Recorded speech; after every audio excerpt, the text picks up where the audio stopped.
હિંમતનગરમાં પાણપુરમાં police ચોકી પાસે ટોળા દ્વારા ઘર્ષણ સર્જવામાં આવ્યું છે। હોમગાર્ડ જવાન અને સ્થાનિક લઘુમતી યુવક વચ્ચે ઘર્ષણ સર્જાયું।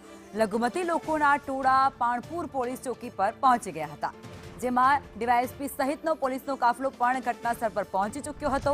મામલો થાળે પાડવા માટે પોલીસ દ્વારા કાર્યવાહી પણ હાથ ધરવામાં આવી હતી। સંવાદદાતા હિતેશ રાવલ અમારી સાથે જોડાઈ ચૂક્યા છે। હિતેશ, હિંમતનગરના પાણપુરમાં પોલીસ ચોકી પાસે ટોળાનું ઘર્ષણ થયું છે, ડીવાયએસપી સહિતનો કાફલો ત્યાં પહોંચ્યો, વિગતો શું? જી, લખમાં સમગ્ર પોલીસ ચોકી પાસે હતો, જેમાં તકલીફ બાબતમાં લઈને જે ઘર્ષણ સર્જાયું હતું, જેમાં હોમગાર્ડ જવાન અને સ્થાનિક લઘુમતી યુવક સર્જાયું હતું। જો કે ઘટના સમગ્ર ગઈકાલ સાંજ દરમિયાન હતી, ત્યારબાદ